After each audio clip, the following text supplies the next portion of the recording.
பொதிகை தமிழ் பிறந்த இடம் எல்லாருக்குமே தெரியும். அந்த பொதிகை தமிழ் பிறந்த இடம் மாத்திரமல்ல, சிவபெருமான் உமையம்மையை திருமணம் செய்த போது உலகமே அந்த கல்யாணத்துக்கு போயிருக்காங்களாம். இப்போ நம்ம பெரிய வீட்டு கல்யாணம்னா எல்லோரும் போவோம், கடவுளுக்கே கல்யாணம்னா எம்பிட்டு கூட்டம் வந்திருக்கும் பாருங்க, அத்தனை ஜீவராசி வந்திருக்கோம். அப்படி எல்லாரும் போன உடனே உலகம் லேசாக அப்படி சாஞ்சிருச்சான். சும்மா கேட்டுக்கிட்டே வாங்க இன்னும் கேட்கணும். அப்படி சாஞ்சிருச்சான். அப்புறம் அவர் அங்கேருந்த அகத்தியரை கூப்பிட்டு கொஞ்சம் சாய்வாக இருக்குது, நீ போய் சரி பண்ணு பார்ப்போ அப்படின்னு சொல்லி எங்கே போகட்டும்னு கேட்டார். இது இமயமலையில் கல்யாணம் நடக்குது, பொதிகை மலைக்கு போ அப்படின்னு இருக்காரு. அவர் கொஞ்சம் வருத்தப்பட்டிருக்காரு. என்னங்க கல்யாணத்துக்கு எல்லோரும் இங்கே வராங்க, என்னையும் அங்கே போக சொல்கிறீங்க, உங்கள் கல்யாணத்தை நான் எப்படி பார்ப்பேன்னு. இல்லை நீ கவலைப்படாத, நீ பொதிகை மலையிலேருந்து இமயமலையில் நடக்கிற கல்யாணத்தை பார்க்கலாம் அப்படின்னாரு.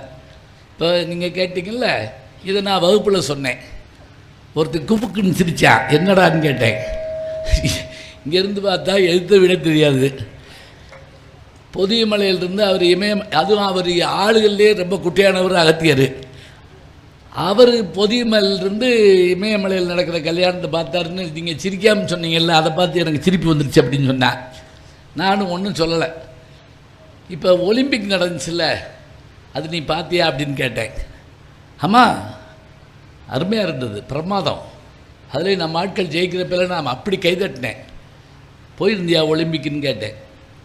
நான் எப்படி போவேன், நான் சென்னைக்கே போனதில்லை. அப்புறம் எப்படி பார்த்தேன், எங்கள் நடு வீட்டில் உட்காந்து பார்த்தேன்.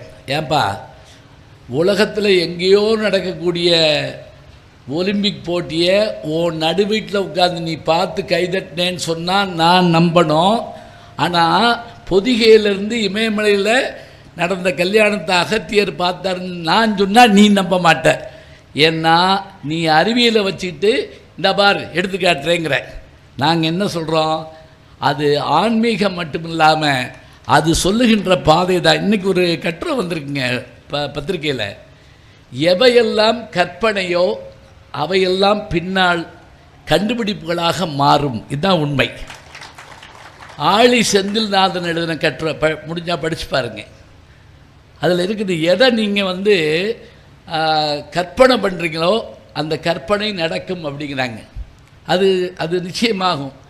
ஒரு ஆதாரம் கூட நான் உங்களுக்கு சொல்கிறேன். புத்தக திருவிழா தானே, நான் பேசிக்கிட்டே வர்றப்ப ஐயா அவர்கள் சொன்ன மாதிரி நிறைய விஷயங்களை எடுத்து சொன்னாங்க. ஐயா குறிப்பாக சொல்கிறதா இருந்தால், எங்களை போன்ற பேச்சாளர்கள் உருவாவதற்கே நகைச்சுவையாக பேசுவதற்கும் நன்றாக பேசுவதற்கும் காரணமாக அமைந்த பெருமகனார் தான் நம்முடைய வணக்கத்திற்குரிய ஐயா திருவாரூர் சத்மோடிவில் ஐயா அவர்கள். அவருடைய இந்த வயதை பார்க்கிற போது நாமெல்லாம் அவருக்கு எழுந்து நின்று வணக்கம் சொல்லணும், எழுந்து நின்று கைதட்டணும். என்ன ஞாபக சக்தி கோர்வையாக கொண்டு வந்து கொடுக்குறாங்கங்கிறத பாருங்கள். சரி, அவர்களுக்கு என்னுடைய வணக்கத்தை சொல்லி, திருக்குறளை சொன்னாலும் திருமூலரை சொன்னாலும் பக்கத்து தெருவில் இருக்கிற மாதிரி சொல்லி சொல்லி சொல்லி நமக்கு சொன்னாங்க. கேட்க கேட்க அவ்வளோ அருமையாக இருந்தது. அதே போல் இந்த நிகழ்ச்சியை இன்றைக்கு நாம் இங்கே நடத்துகிற போது வரவேற்புரை நிகழ்த்தி இருக்கக்கூடிய கால்நடை பராமரிப்புத்துறையினுடைய உதவி இயக்குனர் திருமதி மகேஸ்வரி அவர்களுக்கு என்னுடைய அன்பு பாராட்டை தெரிவித்துக் கொள்கிறேன். முன்னிலை வகித்து பெருமை சேர்த்திருக்கின்ற தோட்டக்கலைத்துறை துணை இயக்குனர் திரு மா இளங்கோ அவர்களுக்கும் என்னுடைய அன்பான வணக்கத்தையும் வாழ்த்தையும் தெரிவித்துக் கொள்கிறேன். நாட்டுப்புற நிகழ்ச்சிகளை, கிராமிய நிகழ்ச்சிகள் நடத்தி காட்டிய, பல்வேறு போட்டிகளில் பங்கு பெற்று பரிசு பெற்ற மாணவ செல்வங்களுக்கும் பெற்றோர்களுக்கும் ஆசிரியர்களுக்கும் என்னுடைய பாராட்டை சொல்லி, நன்றியுரை கூற இருக்கின்ற வருவாய் வட்டாட்சியர் வணக்கத்திற்குரிய திருமிகு பரமசிவம் ஐயா அவர்களுக்கும் என்னுடைய அன்பு பாராட்டை சொல்லி, அத்தனை பேரையும் வணங்கி நான் திரும்ப விட்ட இடத்துக்கே வர்றேன். எவையெல்லாம் கற்பனை பண்ணுறோமோ அவையெல்லாம் நடக்குங்கிறதுக்கு என்ன ஆதாரம் அப்படின்னு கேட்டிங்கன்னா, 1856களில் வாழ்ந்த பிரெஞ்சு நாட்டினுடைய அறிஞர், அவர் தன்னுடைய கற்பனையாக எழுதிய கதைகளில் முக்கியமானது எதுன்னு பார்த்திங்கன்னா, around the world in 80 days, என் திசையும் சுற்றி வர 80 நாள். இது 855-56களில் எழுதப்படுது. அப்படி எழுதப்படுறப்ப 80 நாளில் உலகத்தை சுற்றி வர முடியுமா அப்படிங்கிறது தான் அதில் அந்த கதையினுடைய கற்பனை. நல்லா ஞாபகம் வச்சுங்க. இந்த காலத்தில் தான் ரயில் கண்டுபிடிக்கப்படுது.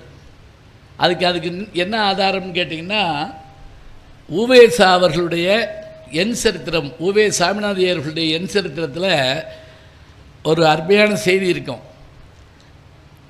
நான் என்னுடைய தாயார் வயிற்றில் இருக்கும்போது எங்கள் தெருவில் ஒரு சன்னியாசி ஒரு அதிசயம் நிகழப்போகிறது என்று கத்திக்கொண்டே போவார். அந்த ஆண்டு நான் பிறந்தேன். என் தாயார் சொன்னார், அந்த சன்னியாசி சொன்ன அதிசயம் நீதான் என்று. இப்படி முடிச்சுட்டா வெறும் எழுத்தாளர். அடுத்த வரி சொல்கிறாரு, அந்த ஆண்டு தான் இந்தியாவுக்குள் ரயில் வந்தது அப்படின்னு எழுதுகிறார். அதுதான் அதிசயம். ஏன்னா மாடு இல்லாமல், குதிரை இல்லாமல், யானை இல்லாமல் ஒரு எந்திரம் வருதுன்னு சொன்னால் அது எப்படி இயங்குதுன்னு நமக்கு பெரிய ஆச்சரியம். ரயில் வந்ததை சொல்கிறார். அப்போ இந்த என் திசையும் சுற்றி வர 80 நாள்ங்கிற அந்த நாவல் அவர் எழுதின போது 80 நாளில் உலகத்தை சுற்றி வர முடியுமான்னு நினைக்கிறோம். இன்றைக்கி ஒரு செய்தி நீங்கள் பார்த்துருப்பீங்க. இன்றைக்கி அமெரிக்காவுக்கு போகிறதா இருந்தால் 22 மணி நேரம் ஆகும். 22 மணி நேரம் நான் போயிட்டு வந்திருக்கேன் பல முறை. இதெல்லாம் நீங்கள் நம்பித்தான் ஆகணும், வேறு வழி கிடையாது. 22 மணி நேரம். அதில் இடையில இறங்கி மாறினோம்னா இன்னும் கூட ஆகும். 1 மணி நேரத்தில் அமெரிக்காவை சென்று அடையலாம் என்று யார் சொல்கிறா தெரியுங்களா? எலான் மாஸ்க் சொல்கிறாப்புல. எலான் மாஸ்க் 1 மணி நேரத்தில் அமெரிக்காவை சென்று அடைய முடியும். நமக்கு இப்போ நீங்கள் சொன்னால் சிரிப்பு தானே வரும். அவர் என்ன சொல்லிட்டு போகிறாருங்க, விடுங்கன்னு. அப்படி விட முடியாது. ஏன்னா அமெரிக்காவினுடைய அதிபராக தேர்ந்தெடுக்கப்பட்டிருக்கக்கூடிய ட்ரம்ப் அவர்கள் இவரைத்தான் அரசியலில் முக்கியமான இடத்துல உட்கார வைக்கிறாரு. யார்? எலான் மாஸ்கை. ஏன்னா வேறு கிரகத்தில் மனுஷன் போய் இருக்கலாம்ங்கிற விஷயத்துக்கான திட்டத்தை அந்த ஆள் போட்டுக்கிட்டு இருக்கான். இப்போ இந்த பூமி போதுமான்னு நம்ம கேட்குறோம்ல, இந்த படம் போதுமா, இன்னும் கொஞ்சம் வேணுமான்னு கேட்குறாங்கல்ல. இந்த பூமி போதுமா, பத்தாது, இன்னொரு இடம் வேணுமா, அதுக்கும் தயாராக இருக்கும். எலான் மாஸ்க் பண்ணிகிட்டு இருக்காப்லங்கிறாங்க. இதை முதல்ல எழுதினவர் யாருன்னு கேட்டிங்கன்னா, அந்த பிரெஞ்சு நாட்டினுடைய எழுத்தாளர் அறிஞர் அவர் சொன்னார், எர்த் டு மூன் அப்படின்னு எழுதினார். பூமியிலிருந்து சந்திரனுக்கு. சரியாக அவர் எழுதி 120 வருஷத்துக்கு பிறகு 1969ஆம் ஆண்டு அப்போலோ 11 போய் அமெரிக்கர்கள் அந்த இதில் போய் காலை வச்சுட்டாங்க. அப்போ கற்பனை பண்ணக்கூடிய விஷயங்கள் எல்லாம் ஒரு நாளைக்கு கைகூடும். அதனால தான் பாரதி சொல்கிறப்ப கூட எப்படி அப்படின்னா, மனதில் உறுதி வேண்டும், வாக்கினிலே இனிமை வேண்டும், நினைவு நல்லது வேண்டும், நெருங்கிய பொருள் கைப்படல் வேண்டும். இதெல்லாம் பண்ணிட்டால் நமக்கு அதெல்லாம் நிச்சயமாக கிடைக்கும். அது உண்மையும் கூட. இப்போ இந்த நிகழ்ச்சியை தொகுத்து வழங்கக்கூடிய என்னை அறிமுகப்படுத்திய என்னுடைய மாணவர், நல்லாசிரியர், நல்ல விருது பெற்றவர், பேராசிரியர், என்கிட்ட படித்த திரு சங்கர்ராம் அவர்கள் என்ன அழகாக பேசினார், என்ன அருமையாக வரவேற்புரை சொன்னார். அப்படின்னா எங்களால் இவர்களை போன்ற மாணவர்களை உருவாக்க முடிகிறதுங்கிறது ஒரு முக்கியமான ஒன்று. அதுதான் பெரிய சிறப்பு. அதே போல் பேராசிரியை நம்முடைய குற்றாலம் பராசக்தி மகளிர் கல்லூரியினுடைய தமிழ்துறை பேராசிரியை டாக்டர் துர்காதேவி அவர்கள் வந்திருக்கிறாங்க, குடும்பத்தோடு வந்திருக்கிறாங்க. அவர்களுக்கு என்னுடைய அன்பு பாராட்ட சொல்கிறேன். குறிப்பாக அவங்களுடைய மகளை கூட்டுற சொல்லியிருந்தேன் நான், பேத்தியை கூட்டுவாங்க கேட்கட்டும் அப்படின்னு. ஏன்னா இப்போ நான் வர்றபோது சில பிள்ளைகள் வந்து என்கிட்ட கை கொடுத்து, சின்ன குழந்தைகள்லாம் முகத்தை பார்த்துருக்காங்க, எனக்கு தெரியும். நான் ஒரு கல்யாண வீட்டில் பேசிட்டு இறங்குறப்ப ஒரு 6 வயசு பெண் குழந்தை என்கிட்ட வந்து இப்படி லேசாக கை கொடுத்துட்டு, நீங்கள் தானே சுட்டி டிவியில் திருக்குறள் சொல்கிறீங்க அப்படின்னு கேட்குது. 6 வயசு, நல்லா ஞாபகம் வச்சுக்கோங்க. 6 வயசு. பேச தெரியுமாலாம் கேட்குறோம்ல, 6 வயசு. சுட்டி டிவியில் பொம்மையும் திருக்குறளை நீங்கள் தானே பேசுகிறீங்க. ஆமாம், நீ பார்ப்பையான்னு கேட்குற. 5000 பேர் கொண்ட அந்த கல்யாண கூட்டத்தில் என்னை கண்டுபிடிச்சி வந்துருச்சுக்க அந்த பிள்ளை. ஆமாம் அப்படின்னு சொன்ன உடனே, நீ பார்ப்பையான்னு கேட்டேன். ஆமாம் நான் பார்ப்பேன், என் தம்பிக்கு உங்களை ரொம்ப பிடிக்கும். அந்த பிள்ளைக்கு 6 வயசு. அவள் தம்பிக்கு ரொம்ப பிடிக்குமா, போய் கூப்பிட்டு வந்துச்சு. அவனுக்கு 3 வயசோ 3.5 வயசோ இருக்கும். அவன் என்னை இப்படி ஏற இறங்க பார்த்துட்டு நல்லா பேசுகிற அப்படின்னு சொன்னான். அவனே அன்னைக்கு தான் பேச ஆரம்பிச்சிருக்கான். புரியுதா? அவர்களையும் சென்று அடையுமாறு என் பேச்சை பயன்படுத்த முடியும் என்று சொன்னால் தமிழ் எத்தனை இனிய மொழி, எத்தனை அரிய மொழி, அதைத்தான் நம்ம பார்க்கணும். அதுக்கான காரணம் முக்கியமான ஒன்று. இன்னொன்று, காலத்துக்கு ஏற்றபடியாக நம்மை தயார் செய்து கொள்ள வேண்டுங்க. அப்போ தான் நம்ம எப்பவும் முன்னோக்கி ஓடிக்கொண்டிருக்க முடியும். என்ன எளிமையாக சொல்கிறேனே, அப்டேட் ஆகலைன்னு வச்சுக்கோங்க, அவுடேட் ஆயிடுவோம். இதுதான் உண்மை, வேறு ஒன்றும் இல்லை. இது பஞ்சு டைலாக சொன்னால் நீங்கள் கைதட்டுவீங்கன்னு நினச்சா நீங்கள் கம்முன்னு தான் உட்காந்துருக்கீங்க. யாராவது சினிமாவில் சொன்னால் மாத்திரம் அப்படி மெயிர்க்கும் தெரியுது உங்களுக்கு. இதே இது நான் சொன்னால் கேட்க மாட்டேங்கிறீங்க. அதாவது நம்ம எதையும் உடனடியாக ஏற்றுக்கொண்டு அதற்கு தயாராகாவிட்டால் எப்படி யோசிச்சு பாருங்கள். 1960-62 எங்கள் வீட்டில் எங்கள் அப்பா தமிழாசிரியர், அவர் ஒரு ரேடியோ பெட்டி வாங்கிட்டு வர்றார். தெருவே வருது, அது என்னன்னு பார்க்க அதை வச்சு எங்கள் அம்மா அதுக்கு சூடங்காட்டி விபூதி வச்சு, யார் மார்க்கோனி கண்டுபிடிச்சதுக்கு விபூதி வச்சு அதுக்கு இதெல்லாம் போட்டு, அது போட்டவுடனே பாடினோடனே எல்லாருக்கும் ஆச்சரியம் தாங்க முடியல. அப்படியே கும்பிட்டுக்கிட்டு எல்லாம் பண்ணி அதுக்கு உரையெல்லாம் போட்டு வச்சாச்சு. அதுக்கு கீழே ஒரு சின்ன எர்த்து இருக்கும், அதில் தண்ணி ஊற்றணும்லாம் சொல்லி வச்சுருந்தேன். நான் நினச்சேன் அவங்களுக்கு போது போட்டிருக்கு, என்ன பேசுகிறாங்கல்ல அவங்களுக்கு போது போட்டிருக்குன்னா அந்த வேலை எனக்கு. ஆனால் ரேடியோவை நான் தொட்டுறக்கூடாது, நல்லா ஞாபகம் வச்சுக்கோங்க. தெரியாமல் நான் தொட்டுட்டேன்னு வைங்க, குடும்பமே ஷிஃப்ட் போட்டு அடிப்பாங்க. நீ ஏன் தொட்ட 8 வருஷம் கழிச்சு அது ரிப்பேர் ஆனாலும் இந்த பையன் அன்னைக்கு கையை வச்சுக்கிட்டு சும்மா இருக்க மாட்டாமல் தொட்டான். நான் சின்ன பிள்ளையில் ரேடியோ போட்டதே இல்லைங்க. இன்றைக்கி எங்கள் வீட்டில் டிவி இருக்குது, டெக்கு இருக்குது, லேப்டாப் இருக்குது, எல்லாம் இருக்குது. என் பேரம்பேத்தியை இன்னைக்கு தொட விட மாட்டேங்கிறாங்க. அதில் கை வைக்காதீங்க, வைரஸ் வந்துடும். என்னை வைரஸ்னு பேர் வச்சுருக்காங்க. இப்போ பாருங்கள், அன்னைக்கு என்னால் ரேடியோ போட முடியல, இன்றைக்கி என்னால் லேப்டாப் போட முடியல. முந்தியெல்லாம் செல்ஃபோனில் ஏதாவது இதானா யாராவது பெரியவங்கள்ட்ட கொடுத்து பாருங்கள் அப்படிமோ. இப்போ நீங்கள் பெரியவங்கள்ட்ட கொடுத்து பார்க்க சொல்லுங்களேன், அழுதுக்கு கண்ணீர் விட்டுருவார் அவர் அப்படியே. ஏன்னா அவருக்கு அதில் ஒன்றுமே தெரியாது. ஒன்றும் இல்லைங்க, செல்லு வந்த நேரத்தில் வழக்கமாக அந்த மேடையில் பேச்சு ஆரம்பிக்க போவதால் அவர்களுடைய அந்த அலைபேசியை அடைத்து வைத்து கொள்ளுமாறு கேட்டுக்கொள்கிறோம்னு சொல்லுவாங்கள்ல, அந்நேரம் பார்த்து ஒருத்தருடைய செல்ஃபோனில் ஃபோன் வந்துருச்சுங்க. விநாயகனே வெப்பினையே அப்படின்னு சத்தம் போடுது. அது அவருக்கு அமர்த்த தெரியல. பக்கத்தாள்கிட்ட கொடுத்து அவர் ஐயோ என்று கடவுளே விட்டுருங்கட்டார். என் ஃபோன் வேறு ஃபோனு, இவர் இங்கிட்டு ஓடுறாரு அங்கிட்டு ஓடுறாரு, ஓடிட்டு கடைசியில் என்ன பண்ணுறீங்களா அதை கீழே போட்டு மேலே ஏறி உட்காந்துக்கிட்டாரு. அப்படியே நமக்கு தெரியல. இன்றைக்கி ஏதாவது சின்ன ரிப்பேராக இருந்தால் கூட நம்ம வீட்டில் இருக்கக்கூடிய சின்ன பிள்ளைகிட்ட கொடுங்க, 5 நிமிஷத்தில் சரி பண்ணி கொடுக்குறான். ஏன் தெரியுமா? அவனுக்குரிய காலமாக இது இருக்கிறது. இது ஊடகத்துக்குரிய காலம். இந்த ஊடகத்தில் நாம் எதையாவது சாதித்து காட்டினா தான் தெரியும். இப்போ நம் ஒவ்வொரு விஷயத்தை பார்க்குற போதும் அதுக்கு ஏற்றபடியாக நம்மை தயாரித்து கொள்ள வேண்டும். ஒரு கல்யாண வீட்டில் பொண்ணு மாப்பிள்ளைக்கு அந்த திருமாங்கல்யத்தை எடுத்து கொடுத்துட்டு கீழே வர்றேன். தமிழ் மரபு வழி திருமணம் நான் நிறைய பண்ணி வைப்பேன். அப்படி வந்தபோது ஒருத்தர் வாயில் துண்டு வச்சுக்கிட்டு அழுதுட்டுருக்கார். என்னை பார்த்து, வீட்டை அடகு வச்சுட்டிங்க அப்படின்னாரு. எனக்கு ஒன்றும் புரியல. எப்போ அப்படின்னு கேட்டேன். சீரியலில் சிங்கப்பெண்ணேன்னு ஒரு சீரியல் வருதுல்ல, அதில் வீட்டை அடகு வச்சுட்டேன்னா நான் அந்த படத்தை வேறு உங்கள் பையன் தூக்கிட்டு போயிட்டேன். ஓ சும்மாரு, அதுக்குள்ளே 2-3 பேர் வீட்டை அடகு வச்சுட்டிங்களா, என்ன விஷயம் அப்படின்னு கேட்டீங்க. அந்த ஆள் சொல்கிற கேட்காதீங்க, நாடகத்தை பார்த்து அழுகிறேன். அந்த ஆள் உண்மையிலேயே கண்ணீர் வரமாட்டேங்குது. இந்தா இப்போ ஐயா அப்படி சொன்னார், திருமூலர் சொன்னார், திருவள்ளுவர் சொன்னார், எல்லாம் இது பேசாமல் இருந்தோம். அது என்ன தெரியுங்களா, ஒரு வினாடி நமக்கு அது அந்த கண்ணு முன்னாடி வந்துட்டு போகுது. இப்போ நான் 9 மணிக்குள்ள முடிக்கணும், இல்லைன்னா சிங்கப்பெண் திருப்பி ஆரம்பிச்சிடும். 9 மணிக்கு தயாராக போயிடணும்.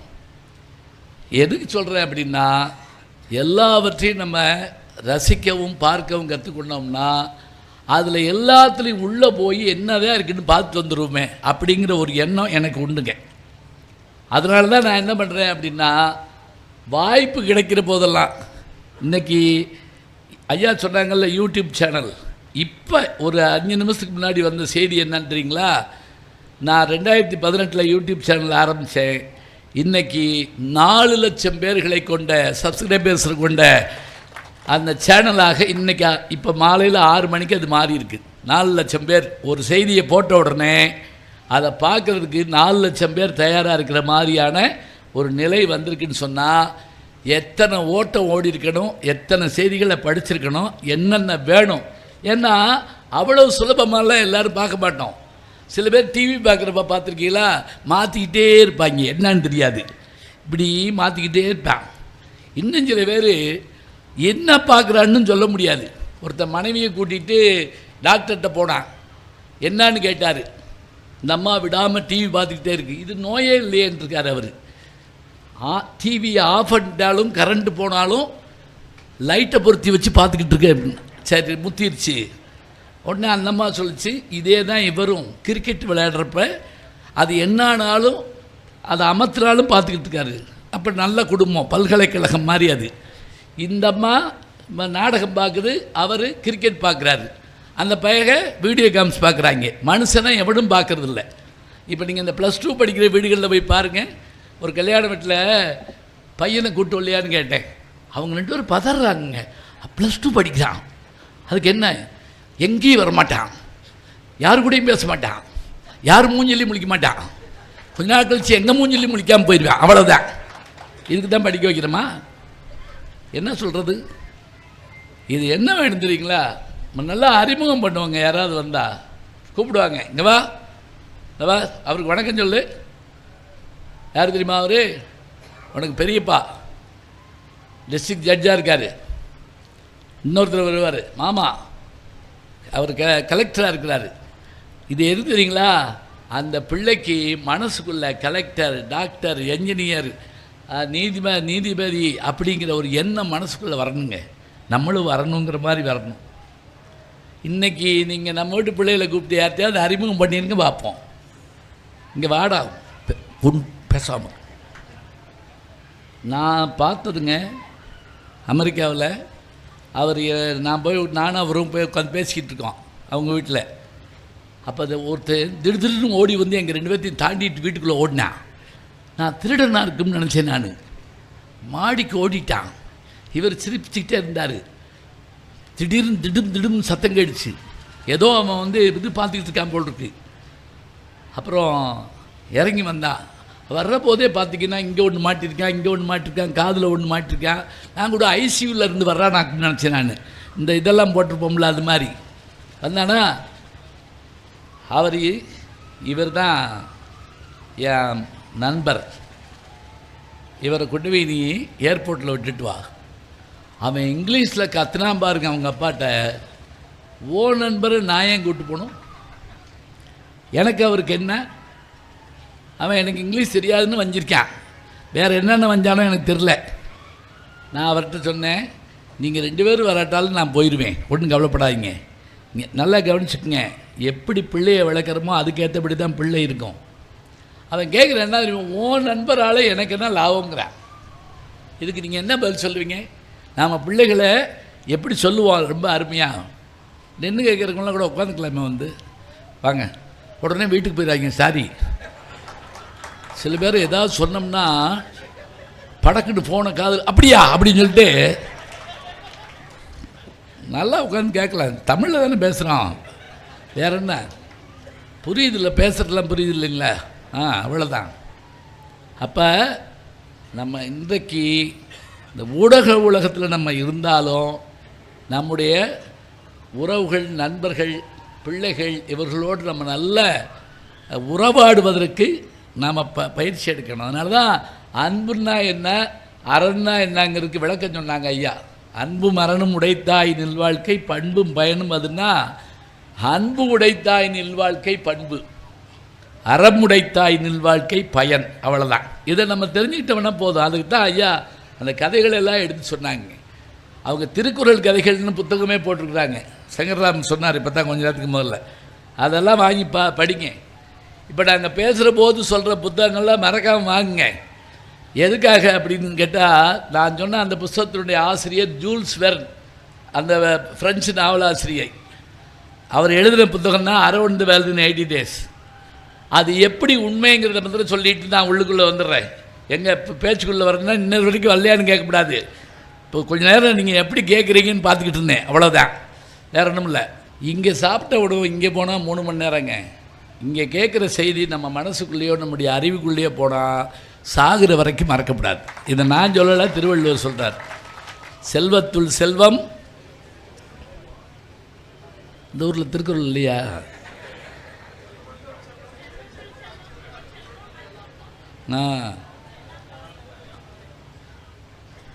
சரி, எத்தனை தடவை செல்வம்னு வந்துச்சு? இதுக்கு தான் நாங்கள் பதில் சொல்கிறது இல்லை. ஒரு கேள்வி கேட்டால் விட வேண்டியதானே? அப்படியே அதில் ஒரு கேள்வி, அதில் ஒரு கேள்வி. ஒரு டீச்சர் ஒரு பையனை, உனக்கு உலகத்திலே பிடிச்ச நாடு எதுன்னு கேட்டிருக்காங்க. சுவிட்சர்லாந்து அப்படின்னு இருக்கான். ஸ்பெல்லிங் சொல்லு அப்படின்னு இருக்காரு. ஐயோ, அப்படின்னா கோவா அப்படின்னு இருக்கான். ஏன்னா சுவிட்சர்லாந்துன்னா எத்தனை இசட் போடுறதுன்னு தெரியாது. கோவான்னா ஈஸி, ஜிஓ விவோ வா வா வட்பு போயிடலாம். 5 தடவை. செல்வத்துள் செல்வம், செவிச்செல்வம், அச்செல்வம் செல்வத்துள் எல்லாம் தலை. ஏன் தெரியுமா உங்களை கேட்டேன்? நான் ஒரு கிராமத்தில் பேசுகிறப்ப செல்வத்துள் செல்வம் அப்படின்னேன். ஒரு அம்மா எழுந்திரிச்சு திருமதி செல்வம் அப்படின்னு சொல்லிச்சு. அப்போ ஏதோ தப்பாக போய் சேர்ந்துக்கிட்டு இருக்குன்னு அர்த்தம். அது ஒரு சீரியல், ஞாபகம் வச்சுக்கங்க. மெய், வாய், கண், மூக்கு, செவி, 5 செல்வத்தை நுகர்றோம். கண்டு கேட்டு உண்டு உயிர்த்து உத்தரியும் 5 ஒன்றொடியின் கண்ணே உளம்பார் திருவள்ளுவர். அதை குழந்தைக்கு நம்ம சொல்லலாம். அதுபோல் பேராசிரியர் நமச்சிவாய அவர்கள் ஒரு முறை அதை பேசுகிறப்ப சொன்னார், 5 செல்வத்தை நுகர்றோம். எப்படி? மெய்னா உடம்பு, இந்தா சட்டை மோதிரம்லாம் போட்டிருக்கோம், செல்வம். வாய், மெய் வாய், சின்ன தீத்துப்பிடுறோம். சவர்மாங்கிறோம், புரோட்டாங்கிறோம், சொல்லவே வேண்டியதில்லை. அப்புறம் என்ன? கண், பார்க்காததே இல்லை, எல்லாத்தையும் பார்த்துடுறோம். மெய், வாய், கண், மூக்கு எல்லாத்தையும் நுகர்றோம். இதில் கடைசியாக சொல்கிறது செவி சொல்கிறார். மெய், வாய், கண்டு கேட்டு உண்டு உயிர்த்து உற்றறியும் 5 அந்த திருக்குறளில் சொன்ன மாதிரி இங்கே செல்வத்துள் செல்வம், செவி செல்வம்னு சொல்கிறப்ப மெய், வாய், கண், மூக்கு சொல்லிட்டு செவி வர்றப்ப மட்டும் இந்த நாளுக்கு இல்லாத ஒரு ஆற்றல் என்னன்னா, இவையெல்லாம் பார்த்த விஷயங்கள் மறந்து போகும், அழிஞ்சு போகும். ஆனால் காதில் கேட்ட செல்வம், காதில் கேட்ட செய்தி ஜென்ம ஜென்மத்துக்கும் மறக்காது, அழியாது. ஒருமைக்கண் தான் கற்ற கல்வி ஒருவருக்கு எளிமையும் ஏமா பிடைத்து. 7 பிறப்பு இருக்கா இல்லையாங்க? அதுக்கு உரையை எழுதுகிறப்ப பல பேர் பல விதமாக எழுதுகிறாங்க. ஒருத்தர் நல்லா படித்தா 7 தலைமுறையை காப்பாற்றலாம். இன்றைக்கி ஒரு உரை வருது, ஒருத்தர் நல்லா பாவாணர் எழுதுகிறார், ஒருத்தர் நல்லா படி 7 தலைமுறைக்கு வரும். ஒரு படிப்பாளி அந்த ஊரே மாற்றி காட்டுவாங்க. இது வேணுங்க. அப்படி இருந்தால் தான் நம்ம என்ன செய்யலாம்? சாதித்து காட்ட முடியும். அப்போ இந்த காதில் கேட்கக்கூடிய இந்த செல்வத்தை நாம் செவி செல்வமாக வைத்து கொண்டு சாதித்து காட்டணும். 5 முறை வந்துச்சுன்னு சொன்னல, திருவள்ளுவர் 6 முறை ஒரு சொல்லை பயன்படுத்தியிருப்பார். இதில் செல்வங்கிற சொல்லை 5 முறை பயன்படுத்தினார்ல, 6 முறை ஒரு சொல்லை பயன்படுத்திப்பார். அப்படி ஒரு திருக்குறள் இருக்குது, தெரியுமா உங்களுக்கு? இதுக்கெல்லாம் நம்ம புஸ்தகம் வாங்கி வச்சுருக்கேன் சங்கரா மிட்டியில். வழக்கமாக இங்கே கொஞ்சம் புஸ்தகம் வாங்கி வச்சு கேள்வி கேட்டு சொன்னால் பதில் சொன்னால் உடனே நான் எடுத்து கொடுப்பேன். என் புஸ்தகம் இல்லை, இருந்தாலும் எடுத்து கொடுப்பேன். இப்போ கர்ணன் அவர் பணத்தையே கொடுத்தாரு, துரியோதன பணத்தை தானே கொடுத்தாரு. இருக்கட்டும், என் புஸ்தகம் இருக்குது, நான் தரதுனாலும் தருவேன். 6 தடவை வரக்கூடிய ஒரு திருக்குறள் என்னன்னு கேட்டால், ஒரு சின்ன குழு வேணால் சொல்லலாம். பற்றுக பற்றத்தான் பற்றினை அப்பற்றை பற்றுக பற்று விடருக்கு. ஜென்மத்துக்கும் கேள்விப்பட்டதில்லை, உங்கள் முகத்தை பார்த்தோன்னே தெரியுது. அப்படியே கேள்விப்பட்டதால் நீங்கள் சாய்ஸில் விட்டுருப்பீங்கன்னு தோணுது. ஒன்றும் இல்லைங்க, ஒரு குரங்கு மரத்தில் ஏறுது, ஒரு மனுஷனும் மரத்தில் ஏறுறான். குரங்கு ஒரு கொப்புலேருந்து இன்னொரு கொப்புக்கு எப்படி தவும், மனுஷன் ஒரு கொப்புலேருந்து இன்னொரு கொப்புக்கு எப்படி போவேன் பாருங்கள். குரங்கு என்ன செய்யும் தெரியுமா, ஒரு கொப்புலேருந்து இன்னொரு கொப்புக்கு இதை விடும், அதை பற்றும். விட்டு பற்றும் தன்மையுடையது குரங்கு. நம்மளை மனுஷன் ஒரு கொப்பில் உட்காந்து அந்த கொப்பை ஆட்டி பார்த்து அது தாங்கும்னு தெரிஞ்சால் தான் இதை விடுவேன். சரியா? அப்போ இவனுடைய குணம் பற்றி கொண்டு விடுவது, குரங்கினுடைய குணம் விட்டு விட்டு பற்றுவது. அதனால தான் திருவள்ளுவர் குரங்குக்கு திருக்குறள் எழுதலை, நமக்கு எழுதினார். அவரே பற்ற விடணும்னு சொன்னார். ஆனால் எடுத்த உடனே என்ன சொல்கிறாரு, பற்றுக, பிடிச்சிக்கப்பா. ஏன் தெரியுமா, எதையாவது கொடுக்குறோம்னு சொன்னால் தான் சில பேர் சந்தோஷப்படுவாங்க. பிள்ளைகளை எழுப்புறப்ப கூட எப்படி எழுப்புன்னு தெரியுமா, இன்றைக்கி லீவாமலன்னு பேசிக்கிறணும், படக்கணுன்னு உட்காருவாங்க, பார்த்துருக்கீங்களா?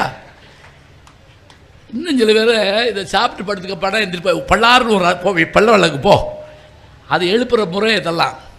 பற்றுக வார்த்தையை பாருங்க. எதை கேள்வி கேட்போம்ல, பற்றற்றான் பற்றினை.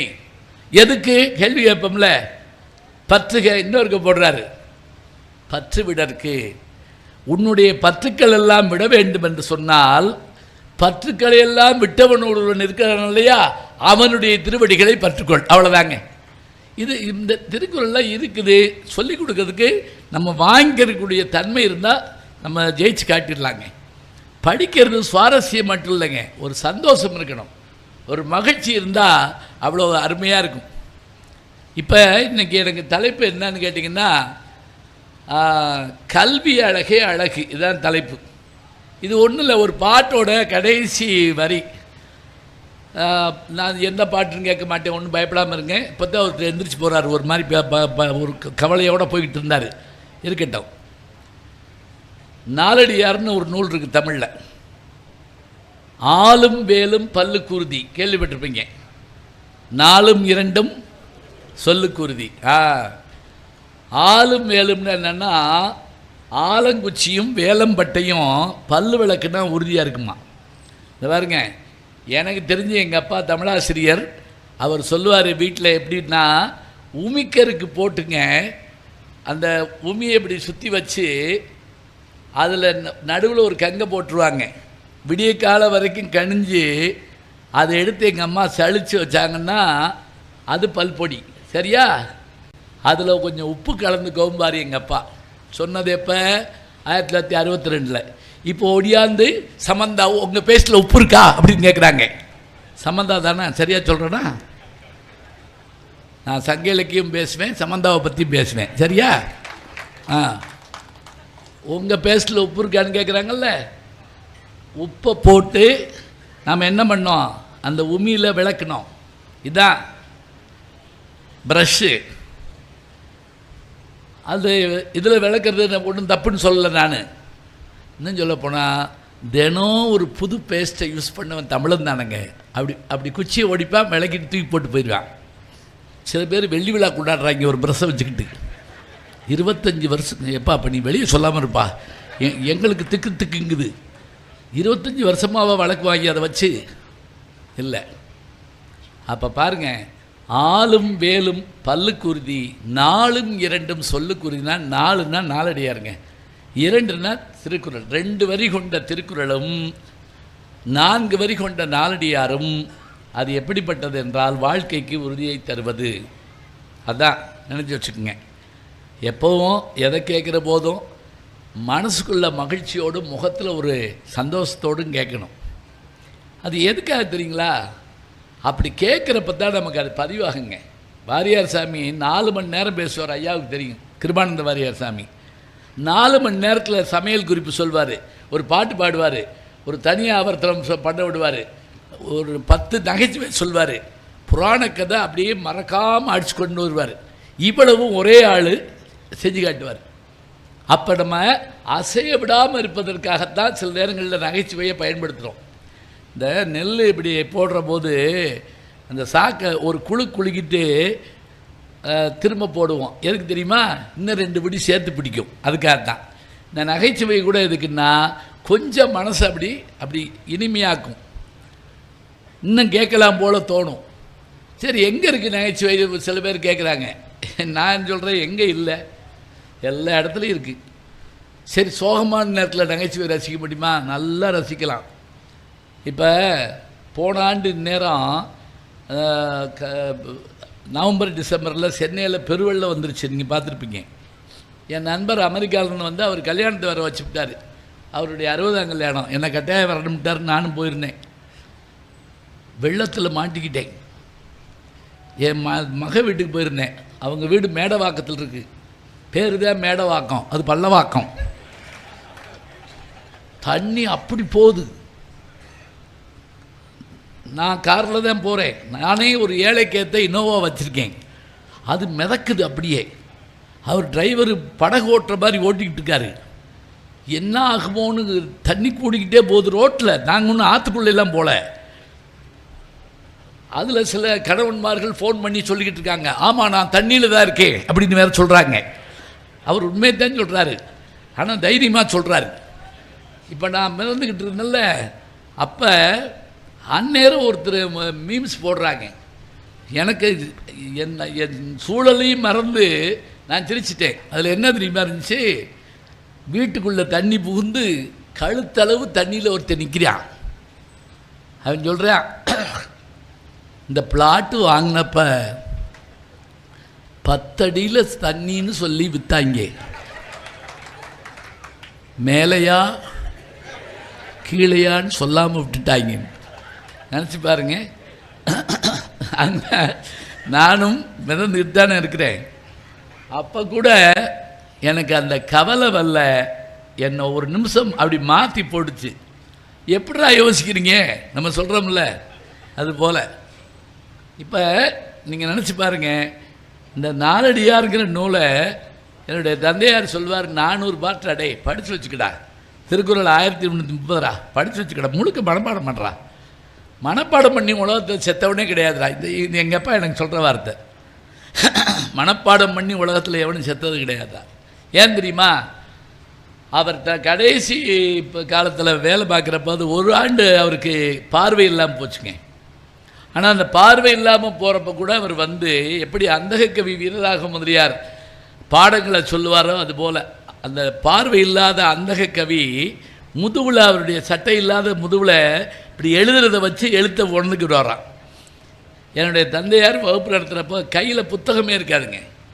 அந்த புத்தகம் இல்லாத போதும் கூட அவர் அவ்வளவு சொல்ல காரணம் என்னன்னா, அவர் தமிழ் சங்கத்தில் படித்தவர். அது பாலவனத்தஞ்சமிந்தார் பாண்டித்துரைத்தேவர் அவர்கள் உருவாக்கிய 4ஆம் தமிழ் சங்கத்தில் தமிழ் படித்தவர். திருநாராயண ஐயங்கார், அதே போல் ராகவையங்கார், மூராகவையங்கார், ராகவையங்கார், இவங்ககிட்ட தமிழ் படித்தவர். அவ்வளவு மனப்பாடம் பண்ணணும் அப்படிப்பார். அது மட்டும் இல்லை, எனக்கு ஒரு வாய்ப்பு, அவர் அப்பா மட்டுமில்லை எனக்கு வாத்தியாரும் கூட. அதனால் என்ன லாபம் தெரியுமா, வீட்லேயும் படிக்கலாம், வகுப்புலையும் படிக்கலாம். வீட்லேயும் மிதி வாங்கலாம், வகுப்புலேயும் அடி வாங்கலாம். அந்த காலத்துலலாம் அடிப்பாங்க வாத்தியார்கள், இப்போ எல்லாம் அடிக்க முடியாது. அடிக்க முடியாது மட்டும் இல்லை, லேசாக ஒத்து பார்த்தா போதும், கொலை முயற்சி அப்படின்னு சொல்லி உடனே காவல்துறை வந்து வாத்தியாரை கூட்டு போயிடுது. அவர் ஒன்றுமே செய்யலை, ஒத்து பார்த்துருப்பார், அவ்வளோதான். எங்கள் அப்பாட்ட எப்படி தெரியுமா, நான் 8ஆம் கிளாஸ் படிக்கிறேன். அப்போ சார் வாங்க, வணக்கங்க, வாங்க. 8ஆம் கிளாஸ் படிக்கிறேன். அப்போ எங்கள் அப்பா கிளாஸு என்னை திருக்குறளை வாசிக்க சொல்கிறாரு. நான் வாசிக்கிறேன். ஊழையும் உப்பக்கங்காண்பர் உழைவின்றி தாழாது உயற்றுபவர், இதுதான் திருக்குறள். இதுக்கு என்ன அர்த்தம் தெரியுமா, விதியை கூட வெல்லும் ஆற்றல் உள்ளவர்கள் யார் என்றால் விடாமுயற்சி செய்பவர்கள். ஊழையும் உப்பக்கங்காண்பர் உழைவின்றி தாழாது விடாமுயற்சி செய்பவர்கள் விதியை வெல்லுவார்கள். இவ்வளோதாங்க. தெய்வத்தால் ஆகாதெனினும் முயற்சி தன் மெய்வருத்த கூலி தரும் சொன்னார்ல, அதே தான். இந்த திருக்குறளை வாசிக்கணும். 8ஆம் கிளாஸ் படிக்கிறேன். இப்போ மாதிரி நீங்கள் நினைக்கக்கூடாது, நான் அப்படி ஒன்றும் பிறக்கிறப்பே பெரிய ஞானிலாம் கிடையாது. புஸ்தகத்தை எடுத்து வாசிக்கிறோம்ல, ஊழையுங்கிறத உழையும்னு வாசிப்பிட்டேங்க. அப்படியே வந்து ஒரு அறை விட்டார் என்னைய எங்கள் அப்பா. எனக்கு என்ன கவலைன்னா, கோ எஜுகேஷன் கிளாஸ் அது. எல்லாரும் சிரிச்சு அதில் வச்சலாங்கிற பிள்ளை விழுந்து விழுந்துருச்சு. இன்றைக்கும் கூட எனக்கு அந்த வழி இருக்குது. இது எங்கள் வீட்டுக்கு தெரியாது, அது வேறு விஷயம். இது எதுக்கு சொல்கிறேன் தெரியுமா? மற்றவங்க சிரித்ததை காட்டில் அந்த பிள்ளை சிரித்தது எனக்கு அப்படி வலிச்சிச்சு. அவன் ராமன்கிட்ட தோத்துட்டு வந்தபோது ராவணன் அப்படி வெக்கப்பட்டுக்கிட்டு வர்றான். அப்போ கூட அவன் மனசில் என்னென்னா, தேவர்கள் சிரிப்பார்கள், கவலை இல்லையா. வான் நகம் மண்ணும் எல்லாம் நகம், அதை பற்றியெல்லாம் கவலை இல்லையா. சாணகி நகுவல் என்று நாணத்தால் சாம்புகின்றான். தான் தூக்கிட்டு வந்து வச்சிருக்கமே ஒரு பொண்ணு, அவள் இதை கேள்விப்பட்டா எப்படி கவலைப்படுவா, எப்படி சிரிப்பான்னு நினச்சா அவன் கவலைப்பட்டானா. சரி இருக்கட்டும், நான் அறை வாங்கினது சொன்னேன்ல, எதுக்குன்னா அந்த அறை விட்டதுனால தான் அந்த ஒரு அடி எங்கள் அப்பா இடம் கொடுத்தார்ல, அதனால தான் திருக்குறள் 2 அடி என் ஞாபகத்தில் இருக்குது. ஞாபகம் வச்சுக்கோங்க, 2 அடி தாங்க. 3 அடியால் உலகத்தை அளந்தவன் யாருன்னு கேட்டால் திருமால். மூவுலகம் ஈரடியால் முறை திரம்ப வகை பிடித்து தாவிய சேபடி சேர்ப்ப தம்பியோடும் கான் புகுந்து. இளங்கோவடிகள் இதில் சொல்லக்கூடிய சிலப்பதிகாரத்தில் எப்படி உலகத்தை அளந்தாங்கிறத 3 அடியில் அளந்தான்னு சொல்கிறார். திருவள்ளுவர் 2 அடியில் அளக்கிறாருங்க. 2 அடி திருக்குறள், 4 அடி 4 அடியார். சரி, திருவள்ளுவர் ஒருத்தரே 1330 எழுதினார், சரியா? 4 அடியார் அப்படி இல்லை, 400 புலவர்கள். இதுக்கு ஒரு கதையே உண்டு. வடநாட்டில் பஞ்சம் ஏற்பட்ட போது அங்கேருந்து பஞ்சம் பிழைக்க பாண்டி நாட்டுக்கு வந்திருக்கிறாங்க சமண அறிஞர்கள். இங்கேயே இருந்தாங்க. அங்கே மழை பெஞ்சு செழித்த உடனே புறப்படுறாங்க. பாண்டிய மன்னனுக்கு அவங்கள அனுப்ப மனசு இல்லை. இன்றைக்கி போகலாம் நாளைக்கு போகலான்னு சொல்லிக்கிட்டே இருக்கான். அப்போ அவங்க என்ன பண்ணாங்க, ஒரு நாள் நீ மண்ணை விட மாட்டான், அதனால் நம்ம என்ன செய்வோம், ஆளுக்கு ஒரு பாட்டு எழுதி வச்சுட்டு கிளம்பிடுவோம் அப்படின்னு ஆயிரக்கணக்கான சமணர்கள் இரவோடு இரவாக கிளம்பி போயிட்டாங்க. மறுநாள் மன்னனுக்கு செய்தி வந்தது, அவங்கவுங்க ஒரு பாட்டு எழுதி வச்சுட்டு போயிருக்காருன்னு பூரா தூக்கி ஆற்றுல எறி அப்படின்னு சொன்னார். ஆற்றுல தூக்கி போட்டாங்க. அதில் சில ஏடுகள் கரையேறி வந்தன. அப்படி வந்த ஏடுகள் 400 தொகுத்தார்கள். அதுதான் 4 அடியார். ஞாபகம் வச்சுக்கோங்க. இது இந்த கதை ஏற்கனவே நமக்கு இருக்குது. திருஞான சம்பந்தர் அனல்வாதம் புனல்வாதம் செய்த போது சமணர்களோடு போராடி இவர் போட்ட ஏடு ஆற்றை எழுத்து போச்சுங்கிறாங்க. அதான் புனல்வாதம். போனதோடு மட்டும் இல்லை, திருவேடகம்னு ஒரு ஊரில் தான் அந்த ஏடை போய் அந்த பாண்டிய மன்னனுடைய அமைச்சர் போய் எடுத்துகிட்டு வர்றார். அதில் வர்ற பாட்டு தான் வாழ்க அந்தனர் வானவர் ஆடினம் வீழ்க தன்புணல் வேந்தனும் ஓங்குக தீ ஆழ்க தீயதெல்லாம் அறம் நாமமே சூழ்க வையகமும் துயர் தீர்கவே. அந்த பாட்டு தான் அது. ஏன் தெரியுமா அப்படி சொன்னேன்? கூன்பாண்டியன் நிமிர்ந்தது அந்த பாட்டினால தான். இப்போ பாருங்கள், அந்த திருஞான சம்பந்தர் போட்ட ஏடு எதிர்த்து போச்சுன்னு ஒரு கதையை நம்ம சொல்கிறோம். அதே மாதிரி கதை இங்கே சமணர்கள் சொல்கிறாங்க.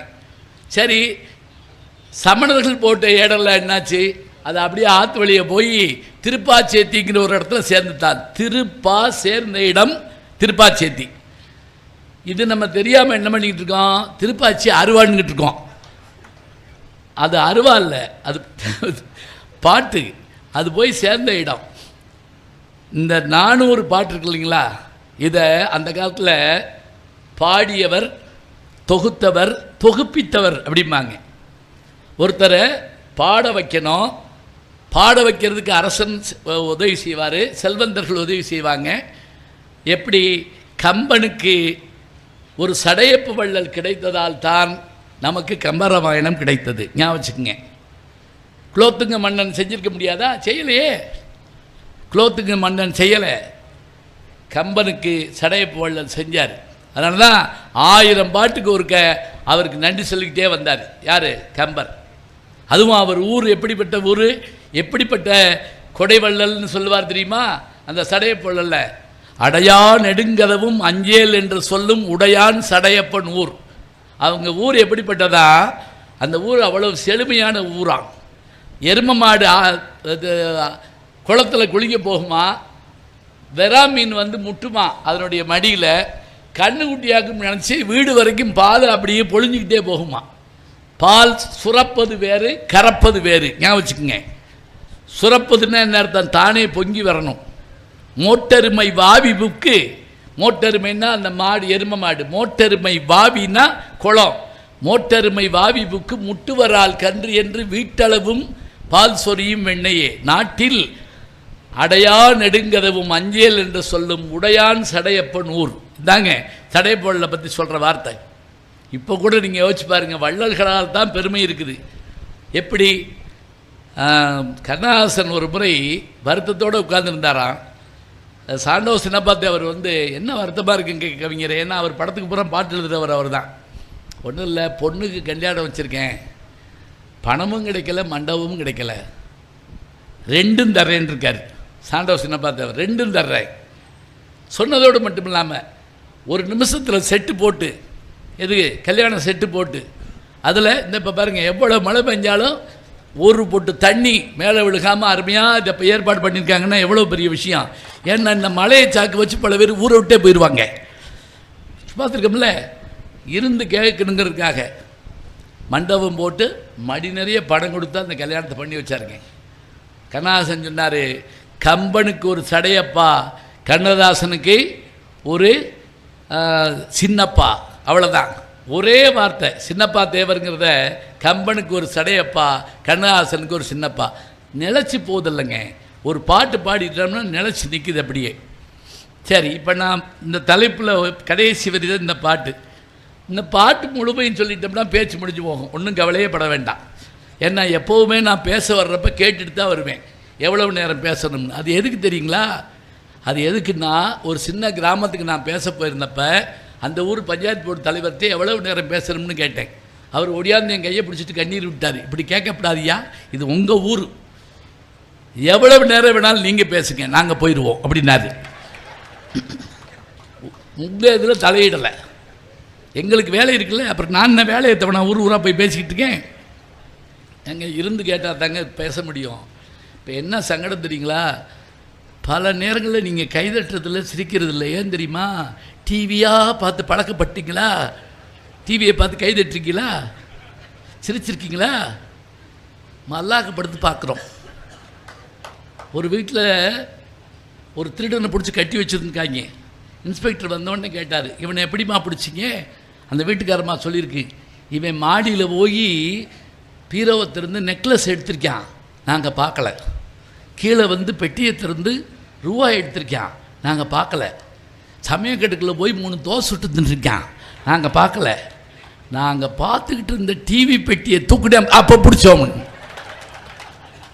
அந்நேர வரைக்கும் அவன் எங்கிட்டு போயிருக்கான், அங்கிட்டு போயிருக்கான், ஒன்றும் தெரியலை. இப்போ டிவியாக பார்த்து பார்த்து என்ன ஆகி போச்சுன்னா, நீங்கள் அப்படியே எங்களை பார்த்துக்கிட்டே இருக்கீங்க. நாங்கள் இப்போ நீங்கள் சிரிக்கணும் ப்ராக்கெட், இப்போ நீங்கள் கை தட்டணும் ப்ராக்கெட்.